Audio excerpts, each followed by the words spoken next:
경기도는 한 대 맞은 거 아니에요. 경기도 그렇죠. 신천지는. 그러니까 전체 신천지도 한 대 맞아야 되지 않겠나. 신천지 교인이라는 점이 커밍아웃 되는 거에 대한 부담감, 두려움 뭐 이런 거를 낮출 필요가 있다. 위원님 좀 이상해. 저는 모태신앙 카톨릭 신자입니다, 여러분. 신천지와는 전혀 관계가 없고요.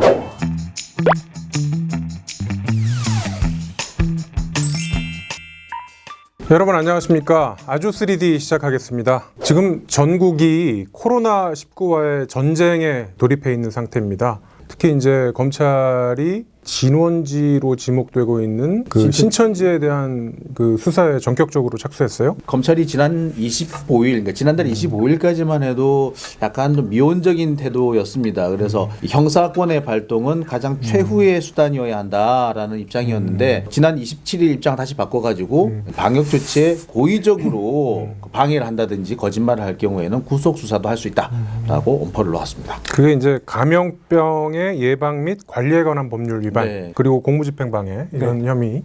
확진자 수는 계속 늘어났는데 제출된 신도 명단도 사실과 다르니까 검찰이 더 이상 이제 움직이지 않을 수가 없어진 거죠. 게다가 신도 개개인의 경우도 계속해서 자신의 그 동선을 숨기는 바람에 이 방역에 상당한 지장을 주기도 하고, 그다음에 분명히 엉뚱한 데서 환자가 생겨서 이게 왜 생겼나 하고 살펴보면은 뒤늦게 동선이 확인되는 경우도 있어가지고 행정기관에 상당히 지금 뿔이 나 있는 상태이기도 합니다. 지방자치단체장들이 그래서 신천지에 대한 고발을 각각 하는 경우도 네. 많이 있고, 서울시 박원순 시장 그리고 최문순 강원도지사 같은 경우에는 이제 고발을 이미 했거나 네. 할 예정이기도 하고. 이재명 경기도지사 같은 경우는 사실 쳐들어갔죠. 지금 알려지기로는 압수수색을 했다라고 돼 있는데 정확하게는 압수수색은 아니고요. 강제 조사를 했죠. 줄 때까지 줄 때까지 버티고 앉아가지고 줄 거야 말 거야라고 해서 결국에 뺏어 온 거긴 한데 네. 법률상으로는 뺏어 온 게 아니에요. 그리고 나서 이재명 지사가 어떻게 했냐. 신도들을 직접 연락을 하게 했다고 해요. 그래서 지금 고발을 하는 건 별로 실익이 없다. 그런 얘기를 했다고 하더라고요. 수원지검이 바로 3월 1일 날 전국 신천지 피해자 연대 고발인 조사도 하고 전필연이라고 그랬죠. 알려져 있습니다. 네. 그날 고발인 조사랑 더불어서 이만희 총회장의 바로 밑에 있는 최고위직 7교육장들을 불러갖고 조사를 했다고 합니다. 정확한 내용은 아직 공개가 많이 안 돼 있는데요. 일단은 검찰이 수사에 나섰다는 부분은 확인이 된 겁니다. 검찰이 이렇게 압박을 하는 이유는 일단 신도 명단, 정확한 명단을 찾는 것, 그리고 신천지 내부 자료를 확보하는 게 제일 중요하죠. 그러니까 뭐 요약을 하자면은 그 방역 활동에 지금 협조를 안 하니까 행정력 혹은 형사적인 처벌을 통해서 압박을 하고 있다, 이렇게 보시면 맞을 것 같아요. 코로나19 확산 관련해서 신천지 교인이라는 점이 스스로 커밍아웃 되는 거에 대한 부담감, 두려움 뭐 이런 거를 좀 지금은 잠시라도 좀 낮출 필요가 있다라는 주장도 있어요. 근데 저는요, 그냥 아예 좀 잡아 가둬야 돼요. 이제 안 그러면은 좋게 해서 말로 들을 사람들이 아닌 것 같아요. 근데 신천지가 뭐 이단이니 뭐니 해도 그걸 믿는 사람들은 그게 종교잖아요. 그렇죠. 종교는 이거는 검찰의 칼이 들어와도 여기서 만약에 그들이 순교자다 이렇게 나오면 정말 이건 답이 안 나오거든요.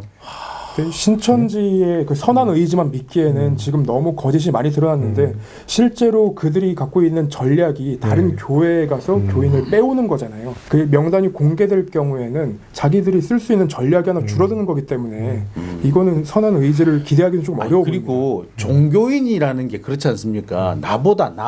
나보다는 이 세상을 구원하시기 위해서 이렇게 노력하신 분인데, 이 양반들은 어떻게 된 게 본인 살자고 다른 사람을 사지로 몰아넣는 것 같으니까 정말 화가 나요.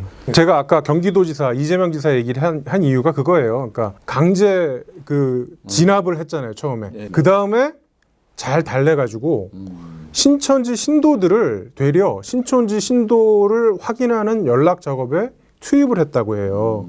어르고 달래기. 그러니까 저는 경기도는 한 대 맞은 거 아니에요. 경기도 그렇죠. 신천지는. 그러니까 전체 신천지도 한 대 맞아야 되지 않겠나. 아니 근데 우리 오늘 네. 위원님 좀 이상해. 아니 나는 국민의 생명을 당연히 처벌받을 건 받아야죠. 근데 처벌에 대한 단계 우선순위에 따라서 득실을 좀 봐야 되지 않냐라는 입장이죠. 말씀이 길어지니까 좀 그러니까 이상한데. 저는 모태신앙 카톨릭 신자입니다, 여러분. 신천지와는 전혀 관계가 없고요.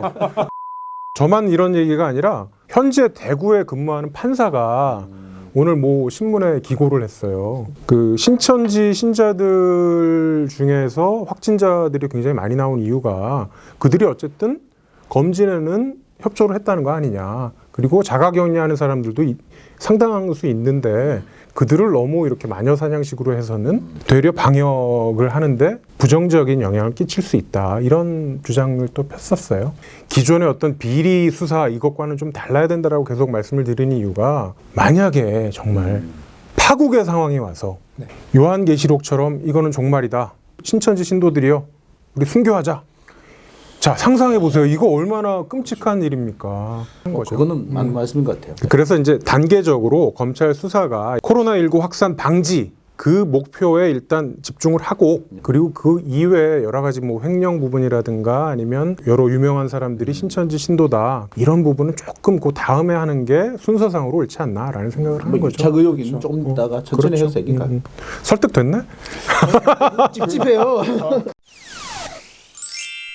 이런 와중에 정말 말도 안 되는 코로나19와 관련된 그런 범죄들, 환자가 공무원한테 침을 뱉거나 장난 전화하거나 이런 아주 어처구니 없는 범죄들이 몇 건 있었죠. 48건 정도가 지금 검찰에 넘어가 있다고 하는데 정말 네. 제일 당황스러웠던 게 그거예요. 어떻게 공무원한테 침을 뱉을 수가 있지 하는 생각이. 확진자를 데려가려고 공무원이 새벽에 찾아갔는데 20대 여성 그 예. 확진자가 침을 뱉었다. 다행히 공무원분은 음성으로 다행히 어떤 혐의가 적용이 되죠? 이럴 경우에는? 그 미필적 고의에 의한 상해죄가 해당이 될 가능성이 상해죄. 있습니다. 네. 왜냐하면 미필적 고의라는 게 그러니까 일이 벌어질 수도 있음을 알고 일을 저질렀을 때 해당이 되는 거거든요. 내가 침을 뱉었을 때 코로나19에 감염될 수도 있다. 네, 라는 그걸 인지를 했었어야 돼요. 그래서 고의를 갖고 침을 뱉었기 때문에 미필적 고의에 의한 상해죄가 해당이 될 가능성이 있습니다. 이 사람을 미필적 고의에 의한 살인으로 처벌해야 된다는 분도 계세요. 근데 살인죄까지는 조금 어려워 보입니다. 네. 과거에 그 에이즈 환자가 자기가 에이즈에 걸린 걸 알고 약간 보복 심리로 이제 성관계 같은 걸 해서 이렇게 에이즈를 퍼뜨린 사례가 있긴 한데 그 경우에도 상해죄만 적용이 됐었습니다. 장난 전화도 심각한 장난 전화가 예. 있었다면서요? 예, 그러니까 지금 이걸 위계에 의한 공무집행 방해인데요. 본인이 코로나19에 걸리지 않았는데 마치 걸린 것처럼 그쵸. 장난 전화를 했다가 구속됐습니다. 구속된 경우는 처음이죠? 그쵸, 첫사례죠. 보건 당국의 공무원들이 출동을 했는데 와서 검사를 해보니까 이 사람이 내가 우한에 갔다 온 적은 없다라고 해서 보건 당국에서 고발을 했던 겁니다. 장난 전화나 유튜브 뭐 동영상 찍기 위해서 뭐 나 장난친 거다. 예. 큰일 납니다. 구속됩니다, 여러분.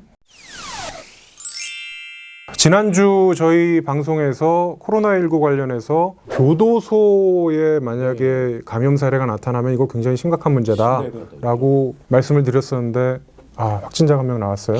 김천하고 청도에서 교도관이 확진자가 되면 상당히 많이 걱정을 했었는데 청도는 다행히 뭐 소내로 번지지 않은 모양. 근데 그 김천에서 이렇게 문제가 생긴 것으로 전해집니다. 그 김천에서는 이제 확진자가 한 명이 나왔는데요. 이게 법무부가 발빠르게 그 반응을 했어요. 그 교도소 안에 보건소, 그러니까 역학조사나 그리고 검체 분석을 할 수 있는 진료소를 설치하고 그리고 해당 수용자는 바로 구속 집행정지를 결정하고 출소를 시켜놓은 상태입니다.